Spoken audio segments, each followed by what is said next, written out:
Yes, and we're live. Clear the corners. Make sure those mags are fully topped off, and just make sure that your buddy doesn't stray, because we're doing the Galaxy's Edge podcast tonight. We're doing talking everything in and around the edge, and man, we got a full table tonight. I'm really enjoying this. I love the fact that they've upgraded the streaming software so we can have up to 10 people trying to argue and find out who's better and whether or not it's Chun or Chun. So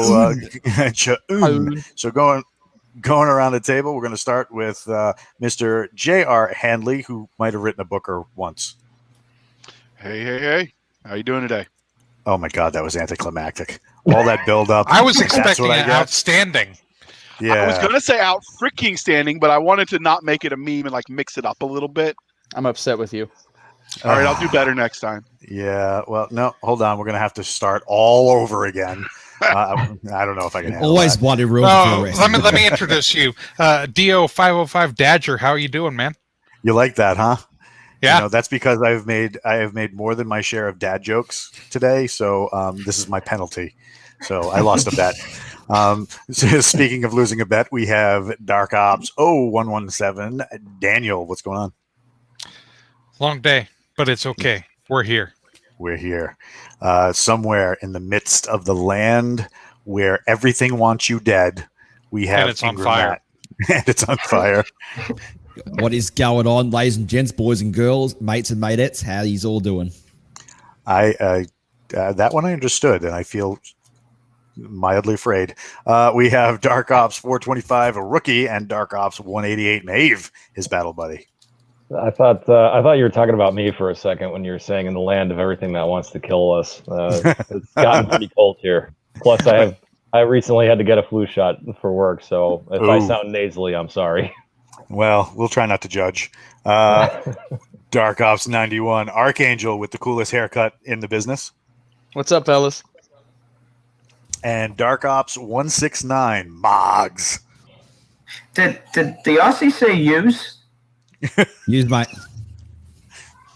I'm impressed. I'm from New Jersey originally, so hats off to you. Hey, we were just talking about that earlier. We're like kindred spirits, mate. It's, yous are all great. Yeah, there you go. Yeah, I was talking earlier about one of my guys. He was my team leader when I was first in. They didn't even have me out of the packing tape yet, and his name was Dougie, and he was from New Jersey. He was from the shore. Oh my God, that guy had an accent. It was crazy. Down the shore. But I bet he could load one heck of a muzzle loader. No. He could swear he could swear like he was born to it, though. And it was something to really marvel at, especially when I screwed up and made him look bad. Yeah, that was. So we're drifting off target, but taking the yoke and taking the indelible 6 back on target. We go to Dark Ops Daniel and try and find out what's going on in Discord today. I don't know if anybody kept track, but recently we had a big game update on the development process for the game that the two guys are making. They've already got a bare bones figured out. It's going to be a tower defense game, essentially, where the Leeges are going to be the towers, and they're going to, kill waves of cubes and all that good stuff. What else? They got it set up so that they can add later levels. Will add vehicles and stuff like that, maybe different weapons. So that's pretty cool. A lot of people are excited about that. There's a couple of people in the PC gaming and the that have started getting together for Arma Ops, as well as the Planet Side 2 Ops. So that's always. How's the Planet Side 2 been going? I haven't kept track of it, but I know that they are still, getting together when they can and having fun. We might have one of the Planet Side 2 people drop in later in the show, but we'll see. Right on. Absolutely cool. How's the workout day been going? Workout Bay is the Crow. Yeah. So Workout Bay has been fantastic. We actually kind of got a plan for one of the guys because he's been working pretty hard on working on his weight and getting in shape. I put down a bet saying, hey, if you can reach your target weight, I'll go ahead and hook you up with some GE shirts and stuff. And then we had another guy say, hey, I'll get you a hat, And I don't know if I don't know if you saw it, but we did tag you in this. I said we need some Leej underwear, some Leej undies, and mate, we need it. We need Badger to model them for us. Oh, you don't want that. Look like a chia pet and a set of dental floss. Who wears shorts? Right. So, if you need to, I have the Ranger panty connection. You just need to know. You just need to let me know which set you want it from. So, and we'll hook that up. But I don't know if Jason and Nick want to. We tagged them. We tagged them. They need to respond. This is me calling them out. They need to respond on this one. As often as Nick is shirtless in the pictures he shares, I'm sure he'd be down to model this shit. I mean, right, stuff. Right. Hell, we can barely keep him in clothes on a stream. Right. Yeah, word to that, mate. I'm not even wearing pants right now. So how good it is. All right. That's it. Matt gets to model the. No, Matt, you get to model the Leej socks. Done. You know he'll put on the socks and then take the picture from the ankles up, right? Yeah. I showed you my legs answer me. No one wants that. But seriously, the workout bay's been going pretty good. Even I've been working out too. I've been doing some mad gains and doing some heaps good squats, and I'm getting massive, fellas and fillets. It's heaps good, mate. I'm getting massive. But health and I was going to say health and safety. Thanks, work. Health and fitness, very important, by the way. If you don't keep yourself in shape, or at least have an extremely nice dad bod like Dadger right there, yeah. Then you won't be on the Leej, the Galaxy's Edge show if that ever comes up. Because you won't fit. That's right. You won't fit in your armor. So, and we've heard they wrote a song about me. It's National called "Too Guard. Fat to Troop." Yeah, too fat to troop. I don't know, man. Have you seen some of the operators in Canada's army? I mean, come on. Oh, Canada has God. an army? The beard gives him like Do a they know? plus 10 of protection. I went up there for Winter Warfare School in the 90s. So we had an arrangement back then. We would use their Winter Warfare School and they would use our airborne school. So you go up there, you make this trek in the snow, you get off the plane and they're like, all right, guys, no stupid American tricks because we're sick of it. So, we're like, what do you mean? He goes, don't try and lick a flagpole. Don't try and do something stupid like that. It's 19 below zero when you step out, and that's Fahrenheit. So let's go. So you walk outside, you get on the bus, and then they put you in this like snowcat thing to go the rest of the way, going to Petawawa, Canada.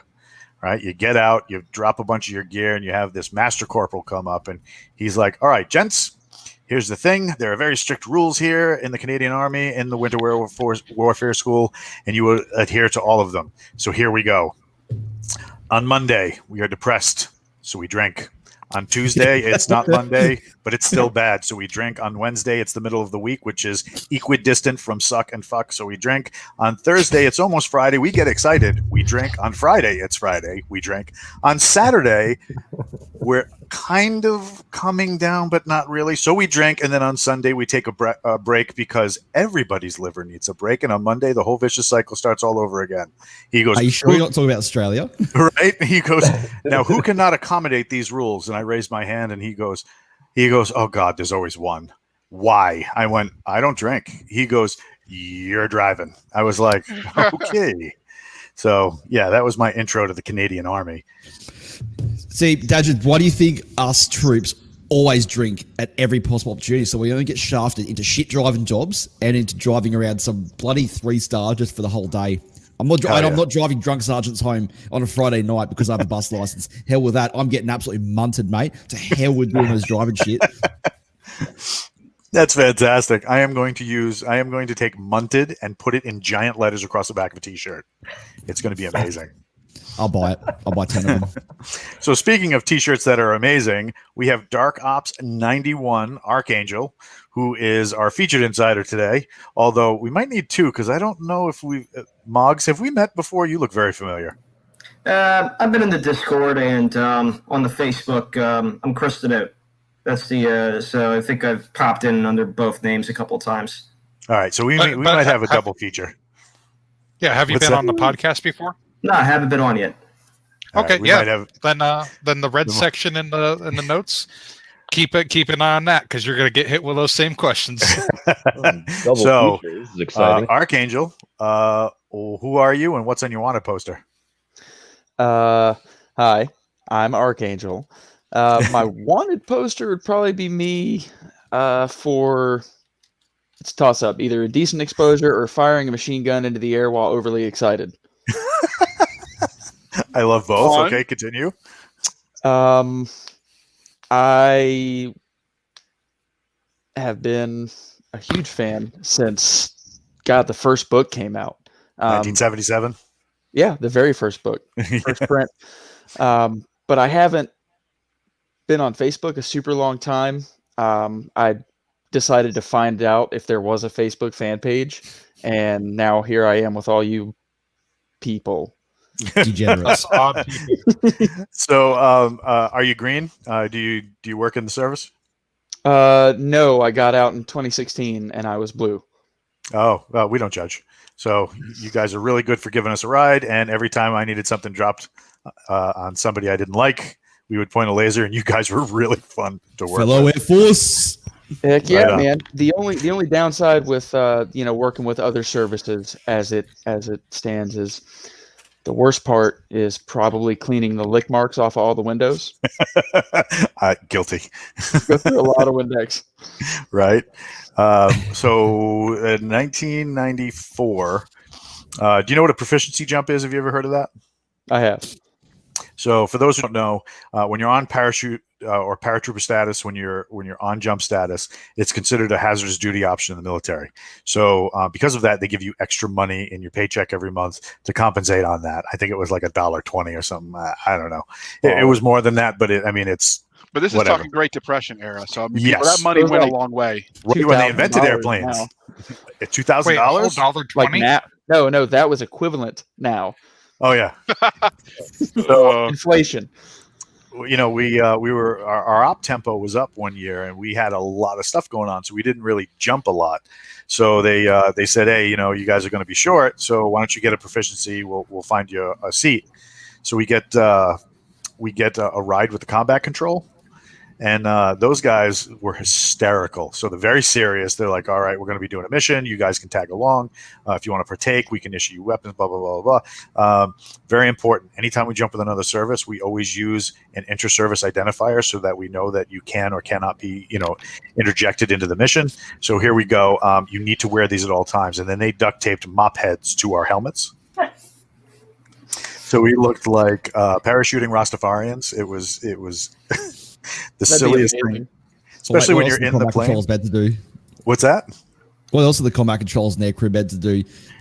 I'm not saying we, but we were a little bit icky when it comes to ground crew. Even though I'm ground crew myself. Speaking about icky, did you see the comment about your snow time in Canada? No, I did not. Heinz Gudenberen said, "Welcome to the North. We call liquor antifreeze." Yes, it's true. It's true. Those guys were practically embalmed. So before we continue, let's turn the question back over to Moggs. Who are you and what's on your wanted poster? Hey, I'm Moggs.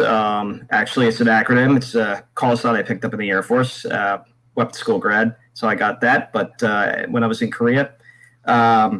But what's on my wanted poster is I actually got the Air War College to publish my final paper, which was called Operation Azure Osprey.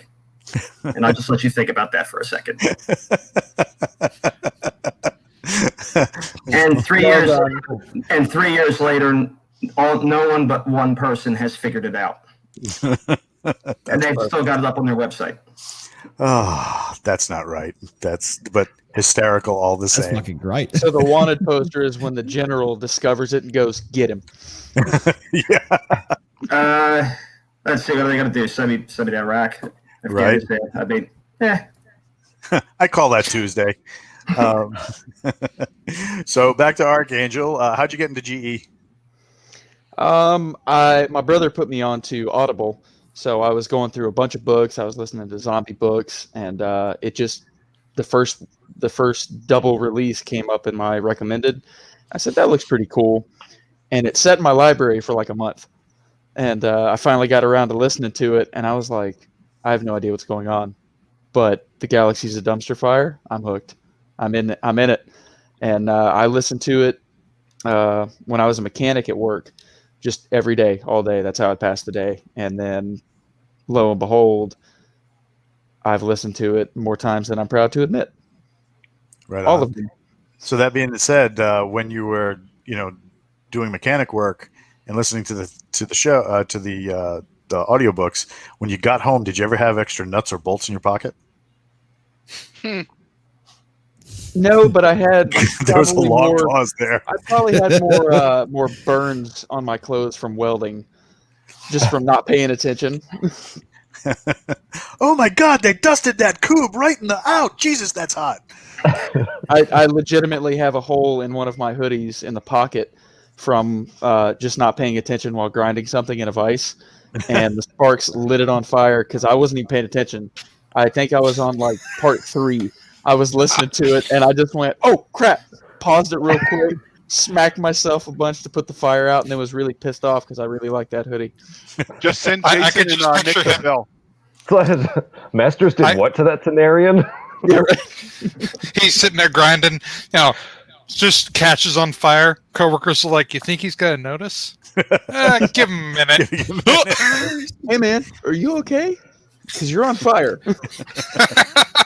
I'm telling you, just send the bill to Jason. He'll gladly cut you a check. Oh yeah, I can't wait! I can't wait till we have the next company meeting. I'll post the email thread after it all happens. Don't worry. Yeah, there you go. Moggs, how'd you get into Galaxy's Edge? I actually started off reading a couple of Nick Cole's other books, the Soda Pop Soldier series, and because Ready Player One just pissed me the hell off. And what I'd heard from people with Soda Pop Soldier was, "Hey, imagine that, but done right." And then I was reading the Apocalypse Weird series he did too, and I saw how well he did, zombies and Terminators and stuff. So I started seeing ads for the Galaxy's Edge thing. I was like, I'm gonna give this a shot. And then, just like Archangel said, read that first line, and I'm like, oh yeah. And because I'm a kind of a cheapskate, I joined up with the Insider thing kind of early on and got Tin Man and Ugly cried for like 2 days straight. Oh my God! I listened to it on the way home from work because I was like, oh, it's only an hour. Oh, bad idea. I'm driving, and I'm just like. Remind me to tell you about the time I got drunk and read the ending to that over Xbox Live to a couple of friends. And my God, they didn't. They didn't stick around afterward. I like to think it was because of my stellar performance, not the fact that I may or may not have been crying. You are the next RC Bray. Oh God, no! Can you hear his voice right now? It's amazing. Amazing. He's got a voice for radio, but a face for radio. I like to fall asleep to his voice. You don't count. Nothing wrong with having the voice for radio. Represent. Scott Lavery saying, Moggs, you and I are now friends. I don't know what that's. Thumbs up. Probably because you both ugly cried. Moggs, how'd you get in? I mean, did you? I can't do it. That's it. That's it. That's it. Close We're the curtain. doing it live. Can you tell us if you've read the whole series? I've read all of season 1. I've read the first 2 contracts and terminations. I've read Imperator. I've read Tin Man, obviously. I've read Order to Centurion. I've read all the Savage Wars, and I just started Takeovers. I'm trying to do the max suspense timeline from here out. So, just kind of doing it in that order. So I haven't gotten to some of the other stuff. Have not got to the Reservists yet, JR. It's on the list, I promise. Another one you shouldn't be driving to. From what I've heard, yeah. And, being a guard, I was active duty before, and now I'm guard. I've been in, just over about 21 and a half years now. So, I feel you on the whole reserve guard kind of thing too. I've been full time most of it, but it's yep, I get it. It's good to see somebody else take it seriously. Right on. Yeah, because I mean, some of the units in like the guard and reserve, they go out of the house constantly. We have a group here in my state, and those guys barely get home before they're out of the box again. It's crazy. I did 3 back-to-back deployments. I get you. Ugh. They were actually telling me I was going to deploy as I was coming home from my second one. They're like, you get 3 months at home. And I said, what about more? And they said, you can make it 2. Jesus Christ. I shut my pie hole just like a good sergeant. That's the other direction. Yeah, that sounds about right. So did you have a favorite book in the series? Honestly, Tin Man, but also Legionnaire, just because you just that first gut punch of the intro and all that there. I mean, that's got to be the best cold opening out there. Maybe the close second, maybe Larry Correa's Monster Hunter International with Today I Live the American Dream. I dropped my boss out a 5th-story window or whatever the heck it is. Hell yeah. Yeah. I love that International book. Lord of Hate. I need to read this now. No, you haven't read it? No. You heathen. I'll get it to you. Don't be I mean, Larry bought a castle, so he needs my money, so I will just buy it. Mm-hmm. Well, He's got to what pay did we that say? steam bill. What did we say about you playing with toys during podcast? Thank you. So, Archangel, have you read the whole series? Yes, sir. Every single one of them up to this point. Right on. And I read them in release order, just because I was like, Excuse me, Mike. Getting them as for the next they one, came out. When's the next book? There it is. Listening to it now. Pausing the Ember War saga mid book and listening to this now. Nice. You got a favorite book in the series? Until the Savage Wars came out, it was Retribution. Now it's probably the whole trilogy for Savage Wars. Really? Yes. So I really like Nick's writing style, and you can tell when Jason is doing a lot of the plot development and when Nick is, and like most of Prometheus, was just it was kind of out there, but it was visceral, and I loved it.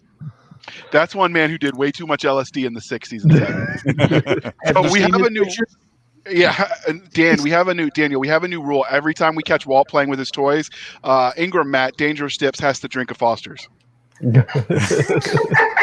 Oh, He's going to get alcohol poisoning. And we know how those Australians love their Fosters. He can't do it because it's October. He's sober for October. I was gonna say, Archangel. He's gonna have one heck of a bill when he gets on in November. What was that? Just has them all lined up back to back. All right. What was that, Rookie? It's just lined up.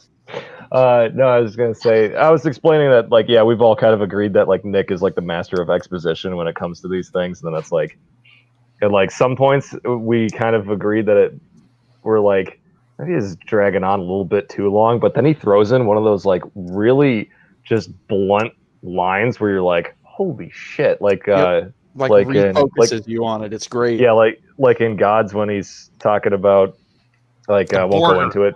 Yeah, the burger. Yeah, halfway between Reno and Rome. It's like borderline porn. Yeah, it's like pornographic levels of detail that you're putting in. You know who else does that? Michelle Myers with her exercise porn and was it not No Fail? Forget Nothing. There we go. Forget Nothing. Yep. Yeah. Oh, that was like as much as I don't like the movie G.I. Jane. Like you gotta admit that montage where you've got like Demi Moore after she's like shaved her head and she's like doing push-ups and stuff. Yeah, it's the same energy. I had to go out and do an extra mile lap just so I didn't feel like pathetic next to listening to that. I'm like, oh. Between like now and the next book release, I was jonesing for more of Karen Travis's writing, because years ago when it came out, I read the Kilo 5 Halo series, and I was like, you know what, I'm gonna do that again while I'm waiting, and I enjoy them, I really do, because it's more than you get from any of the games, And I've got my own opinions. What did you think about the Best of Us? I liked it. It was definitely a different take. It's pretty cool to see it from a different timeline, different perspective, and kind of like, for me at least, reading through all the books, I was always wondering, I want to hear some about Earth. I want to hear what's going on. I want to hear what they're talking about, what the uplift is, and what the savages are. So you read The Best of Us, and it kind of gives you that first little dipping your toes in to the prequel of what happened and how we got to where we are. And then Savage Wars came out, and I was like, cool, I'm satisfied. Now and what did you think about in Savage Wars about how our little boy, our little forklift boy over here, Ingermat, got yeeted in like less than 6 minutes? Too soon, mate.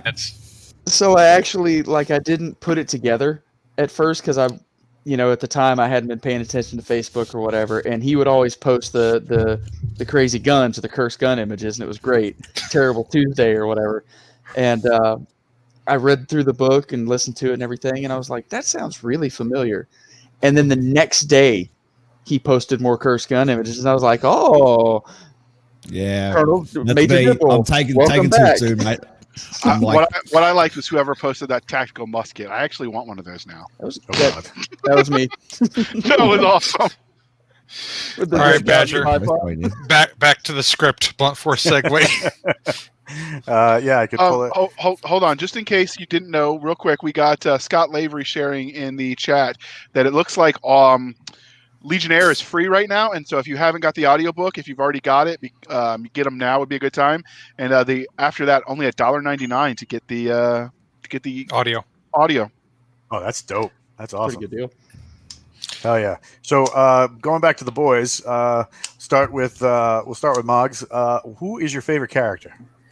I go back and forth all the time between Chun, say it maybe that way, and Keel. Honestly, it's back and forth between the two of them because, Rex to me is untouchable, dude. I mean, even reading through the Savage Wars and all, I'm just like, good God, I'm terrified of the dude. I mean, honest to God, terrified. But Chun, I could really relate to. I just did. I mean, there's a top-notch NCO who turns into a kick-ass Mustang. I mean, what's not to like? Yeah, so I dig it. How And about everybody. Oh, go ahead. And everybody has, every outfit has a Masters. Every single outfit has a Masters. I mean, for Pete's sake, every single one. There's always one. There's probably more than one. I know because, when I was a commander, I'd get phone calls on Saturday mornings at 3 o'clock in the morning. If you don't think there's one, it might just be you. Yeah, I feel I would fall into the Masters if I was ever in a unit. There's also probably not a Devers too far away either. Oh, of course. Yeah. Of course not. Yeah. Hell I yeah. think there's a Devers in everyone's life. Oh yeah, always that guy. And if you don't know who it is, then it's probably you. Those make me happy. How about it, Archangel? Number one character. Out of all of them, including Best of Us, Savage Wars, I really like Solomon. Solomon's pretty cool. No, I really like Skriz. Skriz. Now, I love you, Matt. He's not a Legionnaire, but I like Skriz. Just his fight scene, in the sidebar ship. It's pretty awesome. Badass. It and all it took was He's a little scratch short, behind the ears. He's a short little pissed off cat person. Who's a good boy? It's hilarious. Who's a good boy? The whole time he was in the sidebar ship fighting, all I could think of was that meme that was floating around the internet for a little while that said, "Cats, nature's perfect killers, always pissed off because humans are putting them in cute little dresses." Yep. Fair. I mean, oh yeah, you're right. All she did was scratch it behind the ear, and he was like, "This is amazing. I need more of this." He was like an addict, and then he became a murder hobo just to facilitate. So when Prisma inevitably goes bad and she becomes the new big baddie for season 2, that's my prediction. Do you think Skriz goes with her? No, I think Skriz tries to stop her. Yeah, She pulls or Skriz will pull a Han Solo and then get yeeted off into the abyss. But we'll see more of the Wobonkies, because my theory, and I've been saying this for a while, is that we're going to find out that Oba was actually a midget Wobonki with daddy issues. Oh my god. You mark my words. When it happens, I want each and every one of you to buy me a drink. That's just not right. Galactic Republic worships a pissed off Wobonki. I can dig it. Right on. How about secondary characters, Moggs? Who's your favorite secondary characters? Now we've been going back and forth, but there's at the end of everybody's secondary character list, everybody always screams out Lao Pak. So Well, that's because you need to voice Lao Pak. Braze Lao Pak. Well, I just keep thinking, what's his face from The Hangover? Every time I read that guy's dialogue, either that or Egg Shen from Big Trouble in Little China. Yes. Oh wow! See, there's advantages to being old sometimes. You remember the good stuff.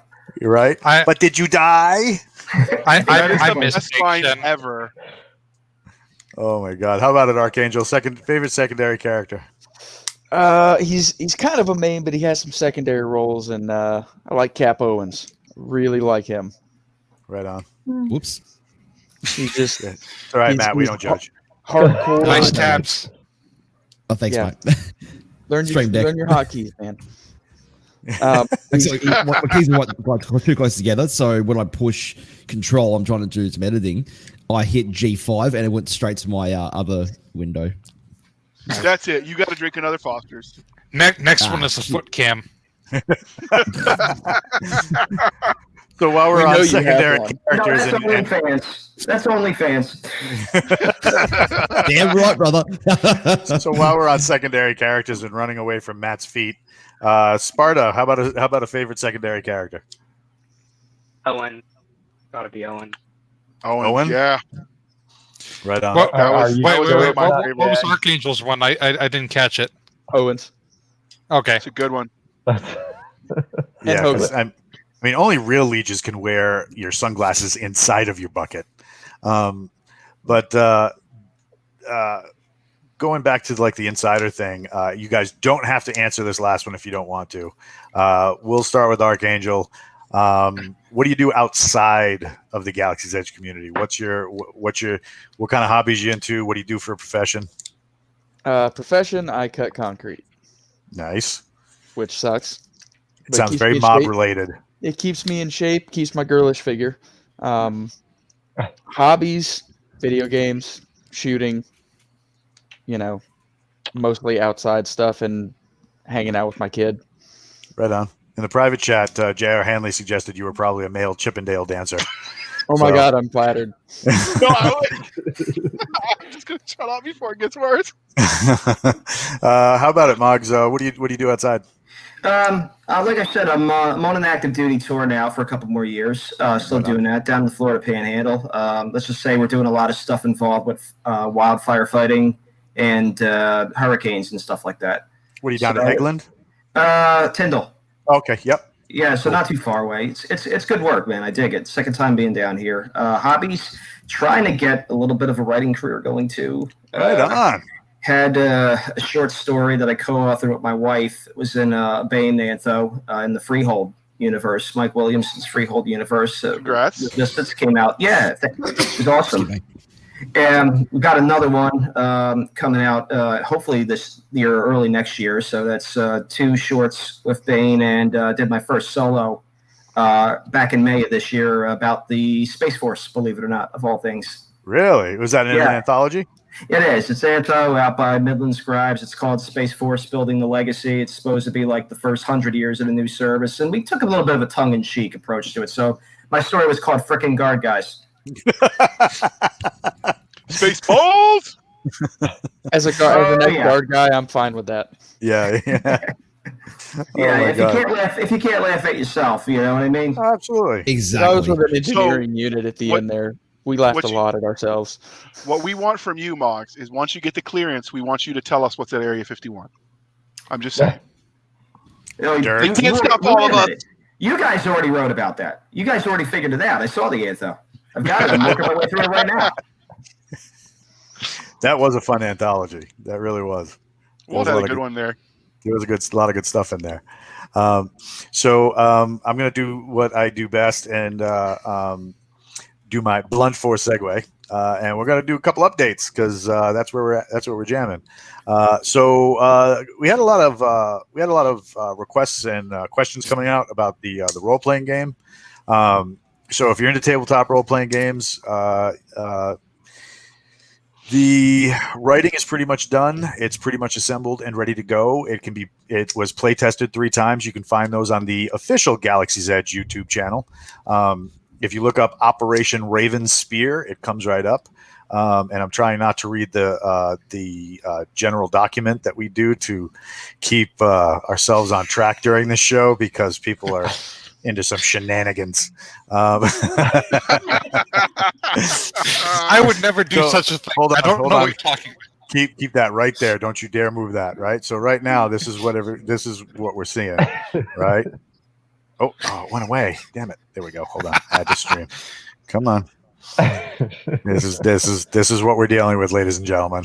This is what my bonk. Yes, one screenshot. Oh, yes. Darn!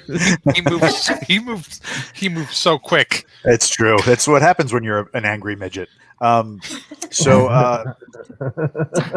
far as the role playing game side goes, all the rules are assembled. Everything's ready to go. The only thing we're kind of doing now is we're working on setting stuff.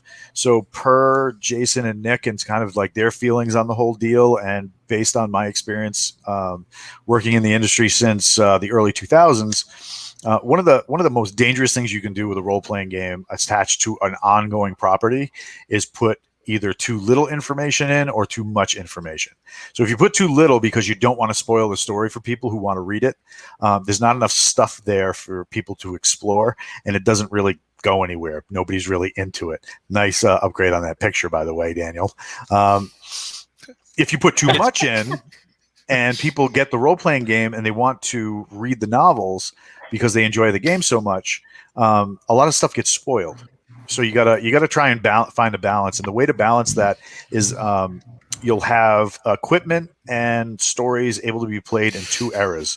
One of the eras will be the Savage Wars, and the other era will be just before Legionnaire kicks off, and that will be around the time of the conflict on Sidon. So all that that Tin Man action that everybody loves so much, there's tons of game material in there for that. So it's going to be a good time. We're hoping for a first of the year release, but it might even be sooner. It all depends on the second part of this, which is everybody is demanding miniatures. So recently on the Facebook page, on the fan page, Clint had done some custom miniatures that he 3D printed, and he's going to be shipping out to people. Chris Yes. Thompson. Oh, Chris Thompson. I'm sorry. Yep. So Chris has done what do you call it? Some custom miniatures. He did them in a 3 to 4 inch scale, and then he did them in a 28 millimeter scale, which is pretty cool because that's tabletop miniature scale. So the problem with doing that, right, is we can do exactly what he did, fabricate something, start 3D printing it and stuff like that. So you're going to get basically 4 of these little tiny figures for like $150 if we did it that way. So one of the big parts of this whole process that takes the most time is finding an artist and studio that can not only do the models, but also do them at a cost that's not going to break the bank. So God bless you, whoever that was. There's a lot of moving parts to this. There's a lot of stuff going on. We got John Gibbons to do the art, and if you've never seen John's artwork, it is glorious, gloriously violent. It's good stuff. He does really connect. Yeah, I got you covered. He does really gloriously violent art, which is just fantastic. He just finished a book called The After, illustrating that, and it's kind of like apocalypse stuff. And it's just phenomenal, absolutely phenomenal. So here's one of John's pieces. As soon as it loads, there we go. Oh. His work is just amazing. Yes. Is that the same artist that did the After? Yes. Yep. That's John. Okay, I thought that looked familiar. So John's work is just astounding. I mean, every time he touches, he sketches out first in rough pencils, and then he goes immediately digital and just does amazing stuff. His work is highly detailed. It has that real gritty feel that you're going to get when you want something like Legionnaire, when you want something like the Savage Wars. You want that level of fantasy to suspend your disbelief, but also that detail. Here's another piece that John did, and it's just, I mean, get back here, right? It's just amazing. I mean, look at the detail on the rifle. It's amazing, right? Kind of reminds me of I'll be in my Wasteland. bunk. Yeah, John's art is absolutely fantastic. If you go on, that'd be sick to see. That'd be sick to see some like Savage War art, like Battle of New Vegas stuff in that style, because that's it's amazing. planned. Yep, it's planned. So cool. we have approximately 42 pieces of art right now, but that art order might go up. So it all depends on page count, final page count when everything's put together. So, but yeah, his stuff is amazing. I mean, just the level of detail, the fringe right here, the leaves stuck in to accent the camouflage. I mean, even like the faraway look in her eyes, you know, it's very evocative, and that's the kind of stuff. And I've worked with John on several projects, and he's a great guy to work for. Former British military, so you're still working with a vet. You know, and in all aspects of this, we tried to either work with one of two groups of people. We tried to work within members of the community, of the Galaxy's Edge community, so that we keep that exclusivity, kind of keep it in the family. And we've tried to work with military veterans where and whenever possible. So yeah, it was a really good experience. Right now we're waiting. Another aspect we're waiting on is our modeler to get our first sculpts back, so that we can start 3D printing these and then get them off to be mass produced. We're hoping for a squad. Oh yeah, well we're going to do a squad first, and then depending on demand, we can start doing enemies, ships, vehicles. I mean, sky's the limit with the way the 3D printing is right now. But our hope is to get the 12 model set out, and we're trying to keep the cost under $100 for a 12 model set. It's all going to depend on the next few months and whether, you know, COVID goes away or not goes away, because it all affects shipping. So that's pretty much where we're standing on. I got one more piece of art for John I can show that's just, I mean, he did a book for us called Search and Destroy, and it takes our rule set and kind of gives it that special forces edge. So just the operators on top alone are just like, that is 7 shades of like Jack Bauer sexy. Dude, it's Owen's like in our time. Right? Yeah. So my question is are you putting it out there for if anybody has the 3D modeling skill to make a squad to heat you up, or are you waiting for other things? Well, one of the things we're going to do is we want to release the STL files, right? So if you have a 3D printer, you'll be cool to put that together, right? So and that way, if you have the printer, you don't have to worry about shipping. You don't have to worry about all the extra costs that it's associating with getting physical models through the mail. So packaging won't be an issue in that case. Yeah, because exactly. Yeah. So what are the plans for that, for packaging these? Because, you know, you can't just throw it out there and wrap it in, like, I don't know, tissue paper. You gotta package everything nicely. Well, that's what we're saying, because if we go this route, it'll be fine. If we go this route, JR, then that means that that's the people can get their own models printed, and then we don't have to worry about packaging it and shipping it out and making sure it gets there in one good piece. Now, if they want to get them, painted and done a certain way, or done with a certain kind of printer, then, you know, people are going to need to coordinate that way. Right. Well, we already got the packaging worked out. That's not a problem. You know, so once we get John working on art, I can do the layout for the package. It's going to be the models assembled in a plastic, kind of like a tray, a molded plastic tray. They'll sit right in the tray, and then the tray will slide into a cardboard box. Be just no different than you get it at any store, any hobby store, stuff like that. So that's all set. That's not too bad, and we got a place where that cost is relatively inexpensive. So as long as we go, like, if we order 100 sets or more, the price is negligible. So I mean, it's all that in a bag of donuts. So too easy. One question I've got about like artwork for universes like this, like how does that work? Do you guys talk to the artist and the artist kind of gets a background description from the author or what he envisioned, and they just come up with something? So I threw every piece of art Jason and Nick could get me at John. Okay.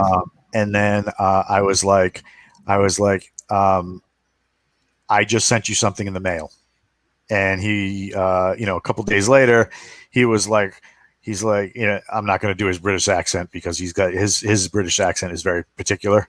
But he was like, hey, I got your package. He goes, you didn't have to overnight something because he's in Great Britain. And he was like, but I'll get right on this. And I had mailed him a copy of Legionnaire. And he got back to me and he was like, mate, this thing was solid. Just solid. He goes, first thing I'm going to do, I'm going to walk outside and punch a baby. That was so awesome. Second thing I'm going to do, I'm going to walk inside and hit my art desk. I was like, right on. All right, man. Cool.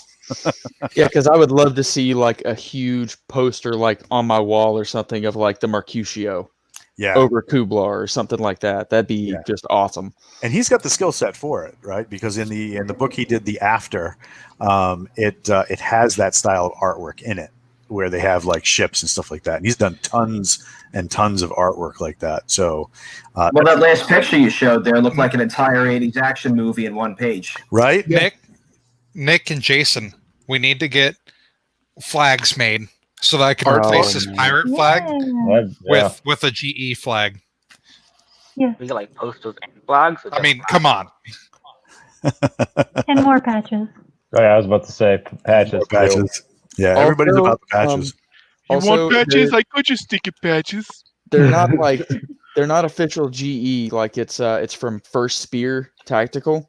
They do like custom morale patches and stuff. And me and my brother had these made, and these are right on infrared reflective, so they glow. Yeah. And so I keep one on my plate carrier and one on my ruck, and he sent me a picture of his night vision that he got, and I said, you need to take a picture of these patches because I want to see it because that'd be amazing. Right on. So yeah, the development is coming along. You never want to rush something like this, especially the art, because John's art doesn't take 5 minutes. It's very detailed, so we want to make sure that everything's cool. And then, like I said, hopefully, if we can get everything together first of the year, this will drop. If not, if we can get it a little sooner, I'm cool with that too. But I'm not gonna rush it just to get it into people's hands and violate the first maxim of physical copies, which is if you wait a minute and put out a quality product, it's only late for a little while. If you throw out a piece of garbage, it's a piece of garbage forever, and everybody will remember it. So, here's another question I want to ask about the RPG thing, because we've kind of gone silent on our RPG sessions because of getting production rolling and stuff like that. But are we going to open up some virtual play sessions for people to potentially join in? Absolutely. And we can do that. Maybe get something like every month. We have like a one day session where people can drop in. You can run them through. Insiders only kind of thing. Hell yeah, that sounds great. And the thing is, we just got to put it together to where it makes sense. Because you obviously sat in on all of those sessions. What did you think of those? Dude, like I said before, you are probably the best game master I've ever played with because you've actually made it fair for the players. You've made it fun. You've really focused on setting a great scene, and And yeah, it's definitely worth it. So if anybody gets a chance to play with a session with Walt, it is 100% like that's something that I would pay for. Oh, right on, right on. Well, the thing is, I mean, I'm from the school that if you're coming in to sit down to play this game where you're in the role of the best of the best. I mean, the Legionnaires are supposed to be the 1% of the 1%. Now, of the 1%. Exactly. So like a lot of us are military here, and we've at some point either been those guys or worked with those guys. And you can tell all the time those guys are at a level where it's just like, they don't have to walk a walk or talk a talk, because just the way they are in their own unique way is it's just not really like, oh my God, he's so awesome. But it's just, they have this laid back approach to everything, right? That it's just their level. The swagger. Yeah, the swagger, confidence, right? You forgot the most important one, Walt, or been made fun of by those guys. Yes, or been made fun of by those guys, right? But the thing is, if you sit down at a game table and that's what you want to play, and all of a sudden, you're the guy who's running the game turns it into a Monty Python session. You're totally defeating the purpose. That because out past the front door, life already sucks.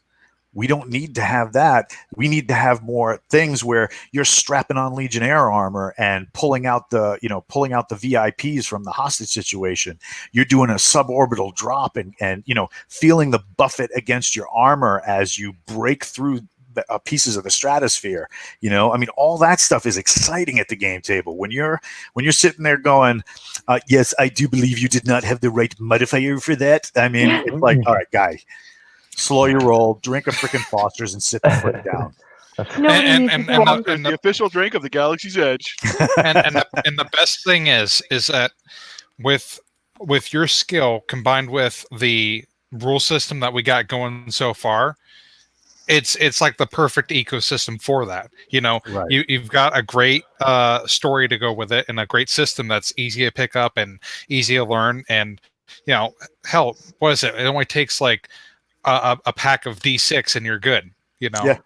You don't even need all the funny weird dice. You don't need it because clickety clack math rocks. Yeah, right. Math rocks. I've got more sets than I'm proud to admit. Right on. That is now the name of my new band. You have lots of bands in all your copious free time. Dude, I play the kazoo in every one of them. So I mean, it's just one of those things, create a good game and people will always want a spot at your table. They'll always want a piece of that game and they'll always remember those experiences, because I mean, just like the books, I mean, we all remember the first line of the first book, and we all remember Chun saying to the basic, it's like, look, I'll tell you what KTF means if you live. Don't die. Right? I mean, how you remember that. Fun fact, anytime somebody sees a KTF patch, and I've actually said this to somebody who started reading Galaxy's Edge, and he only got to the ambush part of Legionnaire, and he's like, yeah, I kind of put the book down for a little while, and he goes, what does KTF mean? And I was like, you didn't tell you what you finished the book. I'm like, you need to finish that book. I'm not telling you. That's when you look at the dude and you're like, bro, you had one job. Ooh, safety off. Follow knife hand. Yeah, you're right. We all remember that. Knife hand. What was the first time I was on? I told you guys, I was like, that one line that if you don't know how truly liberating it is to no longer give a damn, I strongly recommend you find out. Yes. Yeah. Well done. Right. And like I said, if you craft. Oh, go ahead. And if you need any more incentive to see what we're talking about, just come to our YouTube channel. If you're watching this on YouTube, look at our play sessions that we've run. Oh, and this would be a perfect segue to say, if you haven't liked, followed, and subscribed to our YouTube channel, you really should click that button, and YouTube will kindly notify you when we come on the air. Why haven't you done it? And while you're in the giving spirit, why don't you leave reviews on all the freaking books you read? Please be kind. Number one. And speak your mind on the reviewing platforms. Number one. Have you gotten a dice tower yet? No. It says it's going to be here tomorrow. I'm impressed. Right. He's almost made it a whole hour without doing that. I know, That's right? Okay. That's okay. Surely he's going to come in soon. Just wait. I have his address now. I can send them all sorts of things. Oh God. Let me I'm know. moving. I'm moving. I have a friend who owns one of those stores, and you know the kind I mean. So before we shut the blast shields, stow our armor in the cages, and see the armorer about our weapons not being clean enough. What are our parting thoughts before we call it a podcast? Let's start with Rookie today. He's right in the middle. Yeah, don't look at me, man. I just work here. Although I think you might want to slip that armor 20 credits just to as an insurance I've heard policy. rumors that works. No, I was the other guy. I was the guy that never got his weapon handed back to him. And then when somebody would walk up and be like, "Oh, how'd you manage that?" I would hand them 20 in the chamber. What is it? You stuck a 20 in the chamber. No, I would hand him my set of custom Rainbow Bright dental picks. I have a set, not Rainbow Bright, but I have a set. And they would look at me and be like, "What kind of Magic Mike crap is this?" It's like, all right, look, let me put it to you this way, right? If I walked up to you with a set of titanium dental picks that would help you remove all the carbon from your weapon, every nook and cranny, there is no place in that weapon that would be denied you, and it would go to that armorer pristine.